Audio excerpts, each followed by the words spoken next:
Hola amigos, estamos aquí en la Biblioteca Vasconcelos en la Ciudad de México y precisamente estamos en este hermoso recinto porque les voy a hablar de un libro muy especial para mí, de un autor muy especial para mí, que además me lo han pedido en sus comentarios que haga una reseña de este maravilloso autor. El libro del cual les quiero hablar en este día es nada más ni nada menos que el magnífico Kafka en la orilla.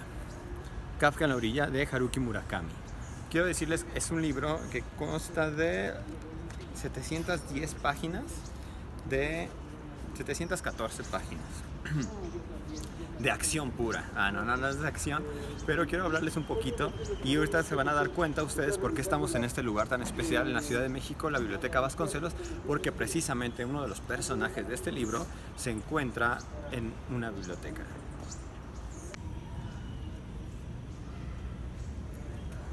Bueno, este libro transcurre en dos vertientes. Son dos historias que en algún punto se entrelazan. La primera historia es de un niño llamado Kafka Tamura. Kafka Tamura tiene 15 años y a los 15 años él decide irse de su casa porque él piensa que si lo hace después sería demasiado tarde y si lo hubiera hecho antes hubiera sido demasiado temprano. Entonces, bueno, él tiene una relación muy compleja con su papá. Es una relación bastante extraña y su papá le dice que él está destinado a cumplir la maldición de Edipo. Entonces, bueno, ustedes saben de qué se trata esa maldición. Entonces, bueno, Kafka se va de su casa, hace un recorrido hacia el sur del país, en donde pues va encontrándose con diferentes personajes y diferentes acontecimientos que nos van dando una atmósfera un tanto oscura de este personaje. El otro personaje es aún más interesante. Ese personaje se llama Nakata y precisamente el relato de Nakata empieza cuando él es niño. No les voy a decir qué pasa para que lo lean porque es algo muy interesante, pero su infancia se sitúa en la Segunda Guerra Mundial. Entonces imagínense, ustedes saben que Japón conformaba el eje en la Segunda Guerra Mundial y estaba en contra de todos los aliados. Entonces, bueno, cuando él es niño tiene un accidente y ese accidente le deja una secuela muy grave. Esa secuela es que él pareciera como si fuera un niño que es como si tuviera alguna discapacidad mental. Sus hermanos son brillantes, pero él de repente, después de que iba bien, que ahora se veía que iba a ser un niño muy inteligente, empieza a tener problemas para poder comunicarse con los demás, con las personas. Y lo dan como si tuviera un retraso mental. Pero al momento de que él empieza a perder esa capacidad para comunicarse con los seres humanos, empieza a adquirir una habilidad muy increíble. La habilidad es poder comunicarse nada más ni nada menos que con los gatos. O sea, imagínate, si tú eres un amante de los gatos, tienes que leer este libro porque te va a impactar, ya que Nakata es una persona que puede comunicarse con los gatos. Y tú dices, ¿cómo es que se comunica con los gatos? Lee el libro, te va a impactar. Incluso él tiene una fama ya cuando es adulto, porque la historia se desarrolla cuando él es adulto. Sí pasan como flashback de lo que le pasó de niño, pero la historia se desarrolla cuando él es adulto y de hecho él tiene una fama para que puede encontrar gatos. Es una persona extraña, la cual no habla mucho, pero la gente le ofrece recompensas para que pueda buscar a sus gatos y entonces de repente vemos cuadros muy bonitos en los que Kafka está platicando con gatos que le están dando información sobre el paradero de los gatos que están extraviados. Entonces, bueno, yo creo que nosotros en nuestra comunidad nos haría falta mucho una Nakata que pudiera hablar con gatos y con perros para que nos pudiera decir dónde están. Entonces, eso tiene Haruki Murakami. Si tú nunca lo has leído y precisamente me has pedido que haga esta reseña porque estás interesado o piensas que te gustaría saber de qué se trata en los libros de Murakami. Murakami es un autor surrealista. Tú puedes empezar a leer su historia y dices, pues va bien, y de repente mete elementos que tú dices, ¿de dónde salió esto? Por ejemplo, personajes totalmente surrealistas como nada más ni nada menos que Johnny Walker. Johnny Walker, el del whisky. Tú dices, ¿en qué momento Johnny Walker aparece en el libro? Pues tienes que leerlo para entenderme. Pero son ese tipo de cosas que sacan de repente de onda a los lectores que no conocen a Haruki Murakami. Tú estás leyendo una historia que parece pues normal y de repente hay unos elementos de surrealismo que le dan un carácter totalmente onírico a los relatos y lo cual los enriquece mucho porque de pronto te das cuenta que el personaje se sumerge en otras dimensiones. Entonces, esa es más o menos la historia de Nakata y a mí con lo personal cuando lo leí se me hizo interesante el saber en qué momento esas dos historias iban a cruzar, porque son historias muy distintas. Por un lado es Nakata, que está en todo este rollo de que es una persona con este poder de comunicarse con los gatos, y por el otro lado es Kafka, que es este chico que está luchando en contra de sus propios demonios e incluso la maldición que su papá le ha dejado, ¿no? Que va a cumplir con esta cuestión de Edipo, ese complejo. Entonces, Kafka en su viaje termina llegando a una biblioteca. Por eso yo decidí hacerlo en este hermoso lugar, en esta biblioteca, en el corazón de la Ciudad de México. Porque Kafka se queda a vivir en una biblioteca y en ese lugar encuentra a algunos personajes bastante interesantes que también lo hacen entrar en un mundo un poco surrealista. Entonces, bueno, es la historia de Kafka en la orilla. Es un libro altamente recomendable. Sí son 715 páginas, al parecer es mucho, pero algo que tiene Murakami es esa maestría en la que estás leyendo un capítulo, por ejemplo, de Nakata, y se empieza a poner tan emocionante. Y dices, ¿qué va a pasar? ¿Qué va a pasar? Das la vuelta a la página y ya se acabó el capítulo.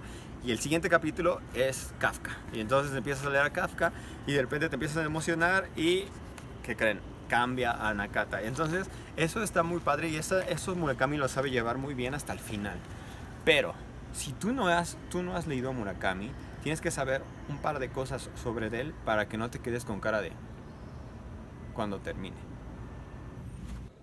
Bueno, antes de continuar con la reseña, quiero que vean este impresionante lugar. Me gusta mucho. Estamos hablando muy bajito porque estamos en una biblioteca, como en el libro de Kafka, en la orilla. Que precisamente nuestro joven Kafka se va de refugiado a una biblioteca. Miren qué lugar tan bonito. Uy, si tienen miedo a las alturas, está. Miedo. Tengo miedo a las alturas. Está muy alto.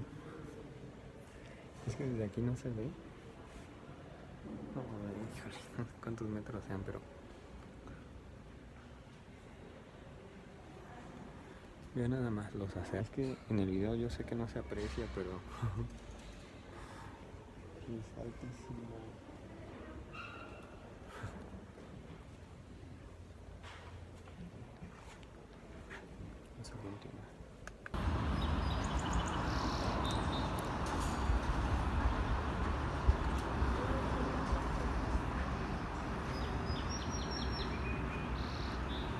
Y pues bueno, de hecho ya hasta se me fue un poco la onda de lo que les estaba diciendo, de lo que les iba a decir, porque subí a dar un recorrido. Estoy en la parte más alta de la biblioteca y de verdad que es algo impresionante.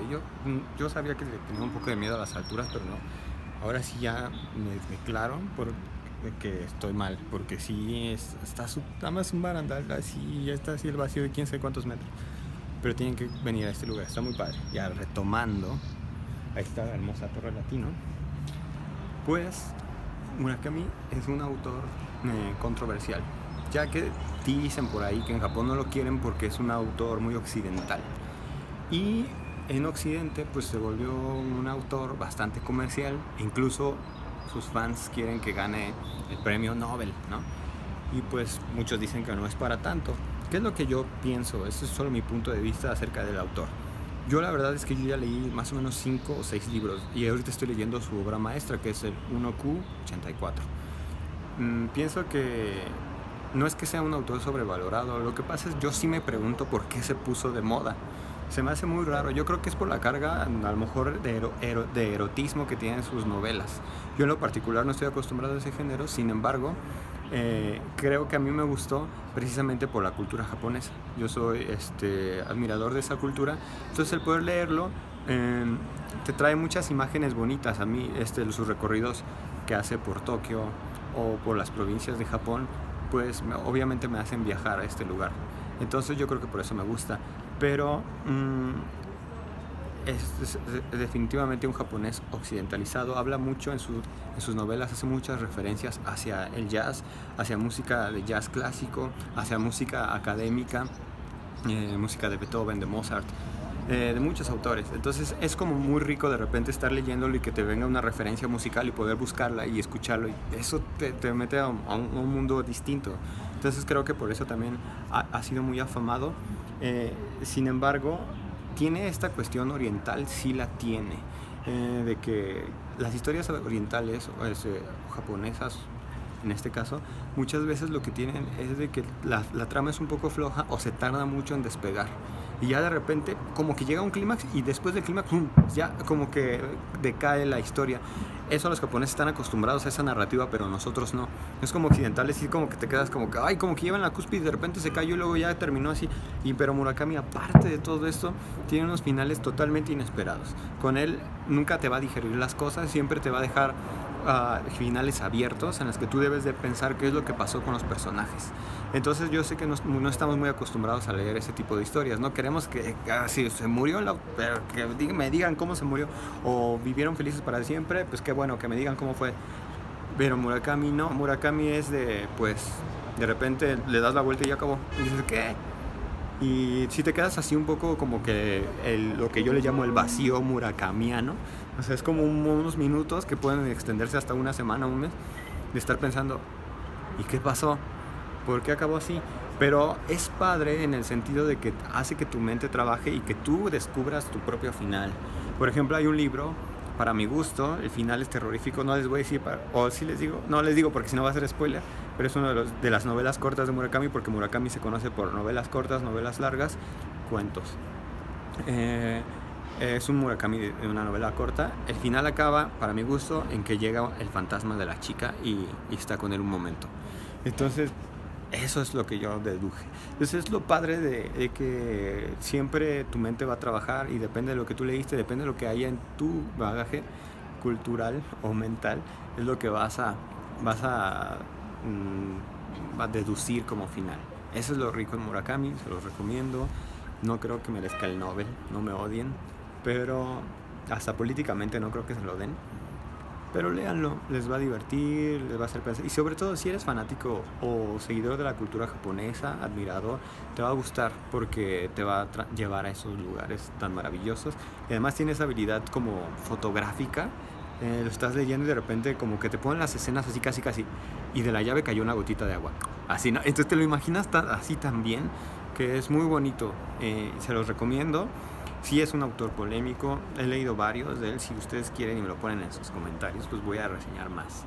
Pero bueno, de entrada les dejo que es muy buen libro, Kafka en la orilla, de Haruki Murakami.